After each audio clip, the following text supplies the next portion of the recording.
Welcome back to the show नाज़रीन। एक बार फिर हम बात करने जा रहे हैं। मुल्क में मानसून का दूसरा स्पेल स्टार्ट होने जा रहा है और इस स्पेल में कहा यह जा रहा है कि कराची से आगाज़ हो जाएगा। हफ्ते और इतवार को मूसलाधार बारिश की पेशगोई की है महकमा मौसमियात ने।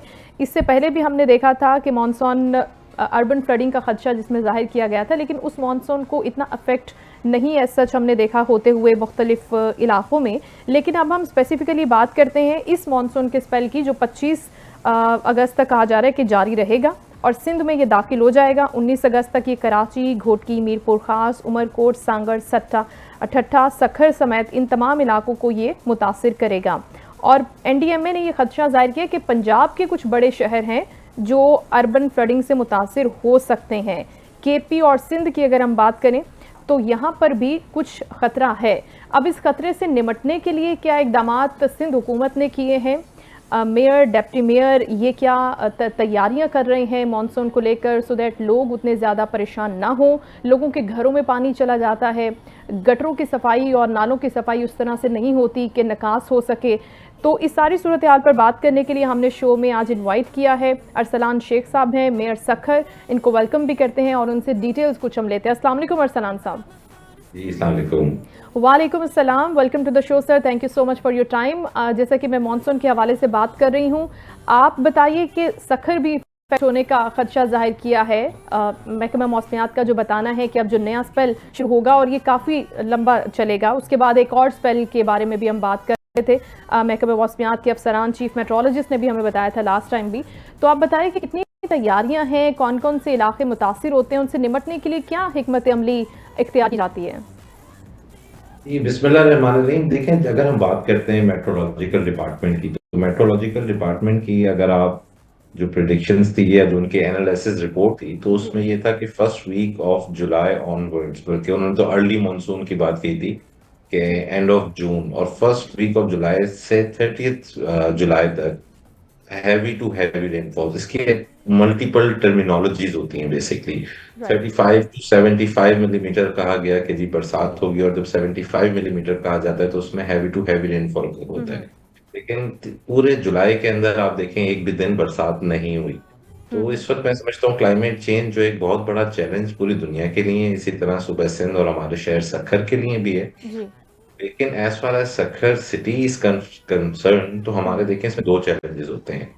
दो किस्म के फ्लड्स होते हैं। एक रिवर लाइन फ्लड्स हैं जो आपके डिपेंड करते हैं कि आपके जो बैराजेस हैं उनके ऊपर पानी कितने क्यूसेक क्रॉस करता है।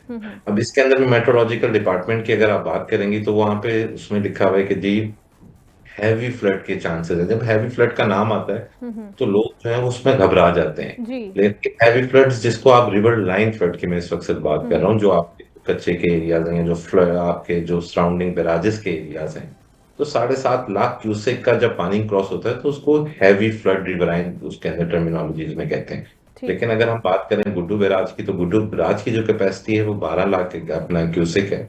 और इसी तरह हमारे सखर बराज की अलहमदुल्ला 8,75,000 है।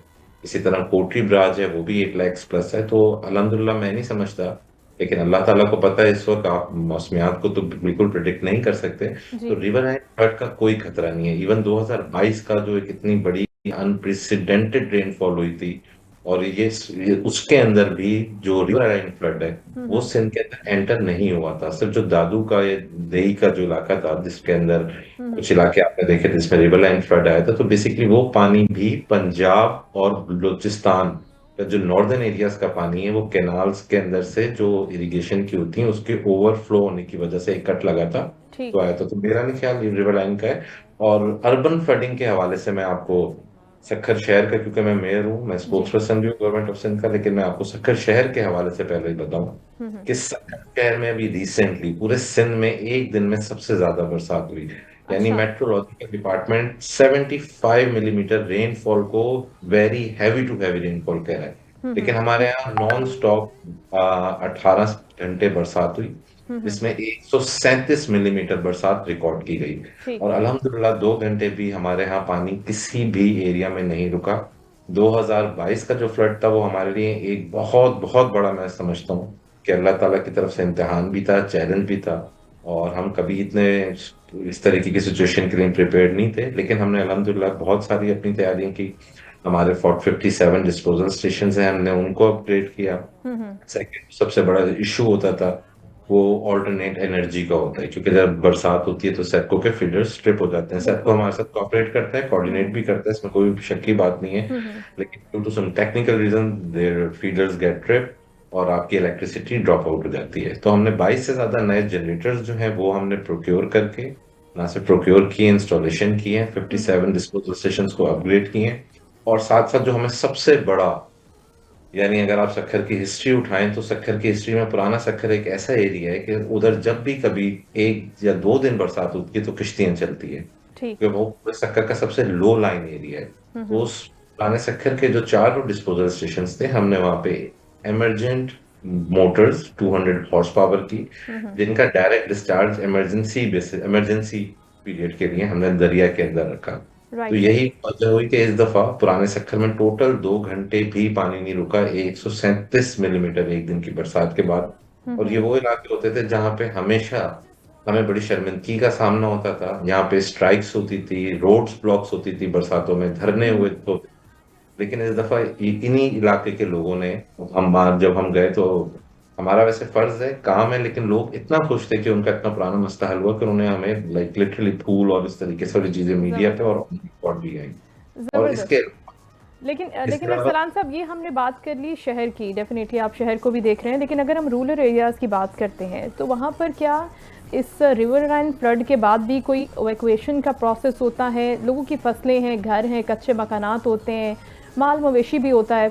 आपको लगता है कि वो भी मुतासिर होता है इस पूरे प्रोसेस में, और उनको इवैक्यूएट करने के लिए, महफूज जगह पर पहुंचाने के लिए भी कुछ आपके पास रिजर्व प्लान होते हैं जिसको आप किसी भी हंगामी सूरत हाल में, ज़रूरी तो नहीं है कि जैसे प्रिडिक्ट किया जाए सिचुएशन बिल्कुल वैसे ही बने?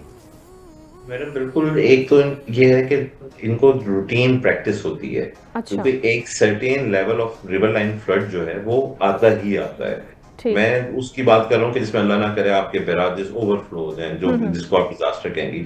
लेकिन हर साल इस इन लोगों की ये एक प्रैक्टिस है कि एक सर्टेन लेवल तक इनका दरिया का पानी आता है और हम्म। ये फिर नकल मकानी करते हैं। उस नकल मकानी के लिए ना सिर्फ कम्युनिटी बेस्ड प्रोग्राम है गवर्नमेंट ऑफ सिंध के कि उन्होंने कम्युनिटीज के साथ इंटरेक्ट किया हुआ है, हम्म। साथ साथ उनके लिए जो उनकी रिक्वायर्ड, जो जिसको आप टेंट्स कहती हैं, या जो आप जिसमें उनके लिए बेड्स होते हैं या फैंस हैं हम्म। या मॉस्किटो किट्स हैं, मेडिसिन है, तो provincial disaster management authority is doing quite good in Sindh. ना सिर्फ ये सारी चीजें प्रोक्योर की गई हैं, और हम्म। माजी में अगर कोई इस तरीके की situation for a long duration होती है तो ना सिर्फ ये कि ये सारी चीजें प्रोवाइड होती हैं, इसके साथ साथ जो मेडिकल किट्स हैं या खाने पीने के इंतजाम हैं, राशन है, तो वो तमाम चीजें पीडीएमए ने ऑलरेडी प्रोक्योर की हुई हैं।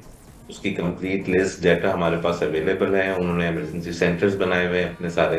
राइट। तो उसका पूरा एक मैकेनिज्म है जिसको गवर्नमेंट ऑफ सिंध बहुत अच्छे तरीके से फोकस करके अपना मॉनिटर भी कर रही है, हम्म। उस चीज को इंश्योर कर रही है कि लोगों को तकलीफ ना हो। बिल्कुल ठीक है। और अगर हम बात करते हैं शहर कायद की, कराची की, ज़ाहिर है ये भी एक बड़ा मेट्रोपॉलिटन कॉम्प्लेक्स किस्म का शहर है। बहुत जो मेन एरियाज़ हैं वहाँ पर तो हम ये सिचुएशन नहीं देखते सर, लेकिन अगर हम बात करें कुछ अंदरूनी इलाकों की, जो अंदरून के इलाके होते हैं, वहाँ पर बड़ी डिस्टर्बेंस हम देखते हैं। ये जो नाले हैं जिनकी सफाई प्रॉपर नहीं होती, वैसे तो मुर्तज़ा वहाज साहब खुद भी जब रेन होती है और इस तरह की सिचुएशन होती है इमरजेंसी पर, वो खुद भी चेकिंग कर रहे होते हैं। लेकिन ये सब इकदाम करने के बावजूद आपको लगता है कि यहाँ पर भी कुछ मजीद काम करने की ज़रूरत है? मैडम, ड्यूरिंग रेन आप कुछ भी करें, मैं नहीं समझता वो इतना इफेक्टिव होता है। जी बिल्कुल जो ऐसे ही। मेजर्स होते हैं वो प्री मॉनसून लेने होते हैं, जी। और मेयर कराती साहब जो है, मैं समझता हूँ पढ़े लिखे आदमी है, हम्म। चीजों को वेल प्लान लेके चलते हैं। और गवर्नमेंट ऑफ सिंध ने सो फार अपना तकरीबन 600 मिलियन रुपीस जो है वो केएमसी को रिलीज किए हैं, और उसके ऊपर तमाम नालों की जो है वो सफाई भी हुई है। एक नाला है, if I am not wrong, Shadman नाला, जहाँ पे थोड़ा सा इन्फोर्समेंट की वजह से प्रॉपर क्लीन लाइननेस नहीं हो पाई। हम्म। और वो भी मैं आपको जो ये अपडेट दे रहा हूँ ये पुरानी दे रहा हूँ, 15-20 दिन पहले लास्ट अपडेट अच्छा। जो मेरे पास थी। तो ठीक। आई एम क्वाइट श्योर कि वो इशू भी एड्रेस कर दिया गया। और मेन 11 आपके पंपिंग स्टेशन है, वहाँ पे ऑल्टरनेट एनर्जीज के भी बंदोबस्त किया गया है। हम्म। और साथ साथ जो इसमें मेन इशू देखें यही है कि इतना बड़ा शहर है। दुनिया में यही होता है कि जी पहले प्लानिंग्स होती हैं, प्लानिंग्स के बाद शहर डेवलप होते हैं। हम बदकिस्मती से थर्ड वर्ल्ड कंट्री हैं, हम सबका इसमें कहीं ना कहीं शायद कसूर होगा कि हम एक डेवलप्ड नेशन नहीं बन सके। लेकिन इसमें मैं आपको कराची के मेयर साहब की और गवर्नमेंट ऑफ सिंध की जो इसमें एक बहुत बड़ी काविश है, जो इस वक्त लोगों के सामने नहीं है लेकिन जी। इंशाल्लाह ताला बहुत जल्द सामने आएगी, कि एक Karachi water and sewerage services improvement programme, ये 800 यूएस मिलियन डॉलर का प्रोजेक्ट है, जिसके अंदर इनिशियल जो सबसे टॉप प्रायोरिटी रिक्वायरमेंट थी वो थी निजाम। तो एक लेजिस्लेशन पास हुई जिसमें Karachi water and sewerage corporation बना, और जिसके अंदर डेप्ट इंस्पेक्टर्स के लिए ट्रिब्यूनल्स और जजेस भी उस कॉर्पोरेशन का हिस्सा हैं। ठीक। और ये 800 मिलियन यूएस डॉलर के ऊपर पूरी स्टडी हुई। अभी first phase 200 million US dollar का अगले साल जून में कंप्लीट हो जाएगा। और जिस तरह रोड या गलियां होती है ना, उसमें ये होता है कि आपने जी 20 किलोमीटर की रोड है, 10 किलोमीटर की रोड बना दी तो वो वाजे नजर आएगी। ठीक। वेस्ट वाटर का मैनेजमेंट का सिस्टम ऐसे, जब तक वो 100% कंप्लीट नहीं होगा, एंड टू एंड कनेक्ट नहीं होगा, उसके रिजल्ट्स ग्राउंड पे नहीं आएंगे। तो बिल्कुल आप ठीक। देखेंगे कि फ्यूचर में तो ये चीजें जो एडहॉक तैयारियां होती हैं या भाग दौड़ करनी पड़ती है, या जिसको आप फायर फाइटिंग कहते हैं, कि ये फ्यूचर में होंगी नहीं। लेकिन इस वक्त जितने ही मेरे पास इंफॉर्मेशन है as spokesperson government of Sindh, तो तमाम जो मेजर पंपिंग स्टेशन हैं 11 हैं, और if I am not wrong near about आपके 500 सेकेंडरी नालाज हैं। मेन नालाज आपके जो है राइट वो सर। जो है उन तमाम की सफाई हुई है। सेकेंडरी नालाज को कॉर्पोरेशंस भी देख रही हैं, टाउन्स भी देख रहे हैं। जी जी। और इस दफा बरसातों में देखें उस तरह से पानी नहीं खड़ा हुआ जो है किसी की एफर्ट बिल्कुल, होती है। लेकिन हम यही चाहते हैं कि ये थोड़ा स्पीडी हो जाएं और चीज़ें मज़ीद बेहतर हो जाएं। Thank you so much Arsalan Sheikh साहब, आपसे मज़ीद भी बात होती इस सारे मामले पर, लेकिन अभी शो का वक्त ख़त्म हो गया है। नाज़रीन, ये सारी तैयारियां जिनके हवाले से अरसलान शेख साहब भी हमें अपडेट कर रहे थे, और आपको खुद को महफूज भी रखना है।